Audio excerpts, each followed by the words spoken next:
10 साल से चल रहे हैं। उन्होंने ये किया कि उन्होंने एक कानून पास कराया और इस कानून के तहत ये था कि जो भी प्राइम मिनिस्टर है उसकी क्रिमिनल प्रोसिक्यूशन नहीं हो सकती जब तक वो प्राइम मिनिस्टर रहेगा।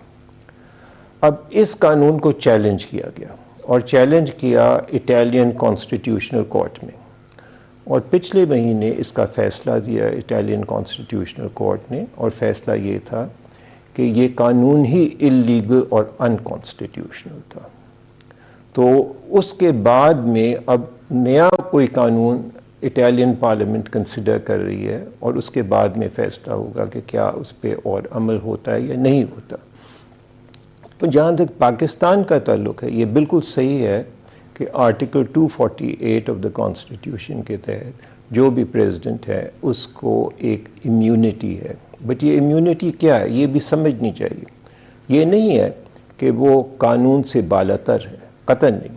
सिर्फ ये है कि रिस्ट्रिक्शन है कि क्रिमिनल कोर्ट का प्रोसेस प्रेसिडेंट ऑफ पाकिस्तान को नहीं इशू होगा। यानी इसका डेमोक्रेटिक ट्रेडिशन से कोई ताल्लुक़ नहीं है, इसका कोई मॉरल ड्यूटी और ऑब्लिगेशन से कोई ताल्लुक़ नहीं है। और अगर आप आर्टिकल 40, 41 वगैरह पढ़ें कॉन्स्टिट्यूशन के, जो प्रेसिडेंट के बारे में डील करते हैं, प्रेसिडेंट की वहाँ कॉन्स्टिट्यूशनल डिस्क्रिप्शन है, he is the symbol of the unity of the Republic. इस पर ज़रा गौर फरमाइए, ये कॉन्स्टिट्यूशन के अल्फाज हैं, president is the symbol of the unity of the Republic. अब आप इस पर ख़ुद गौर कीजिए कि ये कोई मुनासिब बात है कि सदर हैं, symbol of the unity of the Republic है और उनके ख़िलाफ़ एक क्रिमिनल केस पेंडिंग है। और ये नहीं है कि क्रिमिनल केस मेरिट्स पे सही है या गलत है, सिर्फ कॉन्स्टिट्यूशनल बात ये है कि जब तक वो प्रेसिडेंट रहते हैं वो केस आगे नहीं चलेगा। तो आप समझ सकते हैं कि ये एक ऐसा, इसकी तरफ से आप समझ लें इस तरह कि ये कॉन्स्टिट्यूशन फ्रेमर्स ने एक इशारा दिया है कि हम समझते हैं कि ये नामुनासिब है कि प्रोसिक्यूशन हो और क्रिमिनल प्रोसेस इशू हो, लेकिन जो डेमोक्रेटिक ट्रेडिशन है, जो प्रेसिडेंट का स्टेटस है, उसकी लाइट में, उसकी रोशनी में प्रेसिडेंट को क्या करना चाहिए, ये उनको गौर करना चाहिए, उनकी पार्टी को गौर करना चाहिए, इस पे पार्लियामेंट को गौर करना चाहिए। मतलब एक और चीज़ ये फरमा दीजिएगा कि क्योंकि ये बहुत अहम नुकात हैं और जाहिर है कि ये ओपन टू इंटरप्रिटेशन है, हर इसका जो है वो मुख्तलिफ इंटरप्रिटेशन कर रहा है, क्या यही वो नुकात हैं जो हम तवक्को करना चाहिए हमें कि सुप्रीम कोर्ट का फुल कोर्ट जब ये समाअत करेगा इस केस की, तो इस इब्हाम को और इन चीज़ों को, इन सवालों के जवाबात हमें उन फैसलों में मिल जाएंगे? मुझे ये मैं कोई सर्टनटी से तो नहीं कह सकता, बट मेरा अंदाज़ा ये है कि फुल कोर्ट जो कभी होता नहीं है पाकिस्तान में, 17 जजेस इकट्ठे बैठना कभी नहीं होता, इसलिए हो रहा है क्योंकि गालिबन चीफ जस्टिस साहब के जहन में है कि ऐसा एक अथॉरिटेटिव और डिफिनेटिव फैसला हो जिससे वंस एंड फॉर ऑल ये जो सारी अनसर्टनिटीज़ हैं, डाउट्स हैं, ये क्लैरिफाई हो जाए।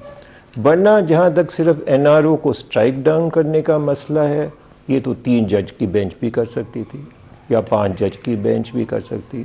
और ये भी याद रखना चाहिए कि ये पहली मर्तबा नहीं है कि सुप्रीम कोर्ट ने कुछ कवानीन को स्ट्राइक डाउन किया, बहुत सी और मिसालें। बहुत बहुत शुक्रिया खालिद अनवर साहब, बहुत बहुत नवाजिश। खालिद अनवर साहब हमें तफसील से बता रहे थे कि क्या हो सकता है और क्यों वज़रा या दूसरे अहम ओहदों पे जो लोग फाइज हैं और उनके खिलाफ जब मुकदमा शुरू हो जाता है तो उनके लिए मुनासिब नहीं होगा कि वो अपनी सरकारी हैसियत बरकरार रखें। लेते हैं कमर्शियल ब्रेक और उसके बाद जिक्र करेंगे सूबा सिंध में बेमिसाल सियासी यकजहती नज़र आई है और इसके लिए सिंधी टोपी और अजरक और सिंध की सकाफ़त ने पाकिस्तान में सिंध के सूबे में सियासतदानों को यकजा किया है।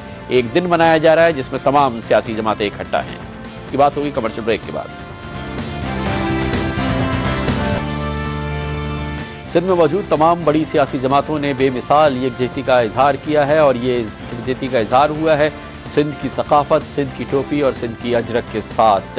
सिंध टोपी डे की call Sindh cultural and heritage committee ने दी, और जिसने कहा कि 6 दिसंबर को पूरे सिंध में सिंध टोपी डे, सिंध अजरक डे मनाया जाए और सिंध की सकाफत से यकजहती का इजहार किया जाए। इसकी वजह बनी वो जुमला मोतरज़ा जो डॉक्टर शाहिद मसूद ने अपने प्रोग्राम मेरे मुताबिक में अदा किए थे, जो कि शायद गैर दानिस्तगी में उनके मुंह से निकले और जिसके बारे में उन्होंने अपना मौक़िफ़ दिया। लेकिन इन जुमलों की वजह से सिंध में सिंध की सकाफ़त के हवाले से और सिंध में सिंध की तहज़ीब के हवाले से तमाम सियासी जमातें और सिंध का मकबूल TV चैनल KTN इकट्ठा हुए, और उन्होंने कहा कि सिंध की सकाफ़त को उजागर करने के लिए पूरे सिंध में सिंध टोपी और सिंध अजरक डे मनाया जाएगा।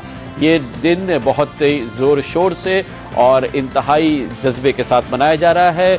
सिंध में मौजूद जमातें पाकिस्तान पीपल्स पार्टी, मुत्तहिदा कौमी मूवमेंट, अवामी नेशनल पार्टी और दूसरी बड़ी सियासी जमातें इस मौके पर अपना इजहार यकजहती का इजहार कर चुकी हैं और कह चुकी हैं कि वो इस दिन में बढ़ चढ़ के हिस्सा लेंगी। सिंध में टोपी और अजरक की अहमियत, इसके बारे में हम आपको दिखाते हैं हमारे नुमाइंदे खुसूसी काजी हसन की एक रिपोर्ट। सिंधी टोपी और अजरक सिंध धरती की हज़ारों साल पुरानी सकाफत और तहजीब की अलामत और पहचान है। सिंध की कदीम तारीख में सूफीज़म की तरह सूफी शोरा ने भी अपनी शायरी में सिंधी टोपी और अजरक का जिक्र किया है, जिससे इसकी अहमियत वाज़े होती है। जिस तरह दीगर सूबों में बसने वालों की अपनी अपनी ज़बानें और इलाकाई सकाफत है, इसी तरह सिंध धरती की सकाफत सिंधी टोपी और अजरक है। इसी मोहब्बत और अकीदत के पेश नज़र सिंध भर में 6 दिसंबर को सिंधी टोपी और अजरक का दिन मनाने के सरकारी ऐलान के बाद मुल्क भर की तरह सिंध में भी सिंधी टोपी और अजरक की खरीदो फरोख्त में गैर मामूली इजाफा देखने को मिला। जहां लोग सिंधी टोपी और अजरक खरीद रहे हैं, वहीं दूसरी जानिब सिंधी टोपी की हिमायत में मुख्तलिफ मुकामात पर रैलियां भी निकाली जा रही हैं। इसी हवाले से कराची में भी रैली निकाली गई। सिंधी टोपी हाथ और मशीन से तैयार की जाती है। इसकी तैयारी में जरी, कपड़ा, बुकरम, जरकून, हीरे, शीशे और प्लास्टिक इस्तेमाल किया जाता है। जरकून और हीरे से तैयार की गई टोपी सबसे महंगी होती है, जो 5,000 रुपए तक फरोख्त की जाती है।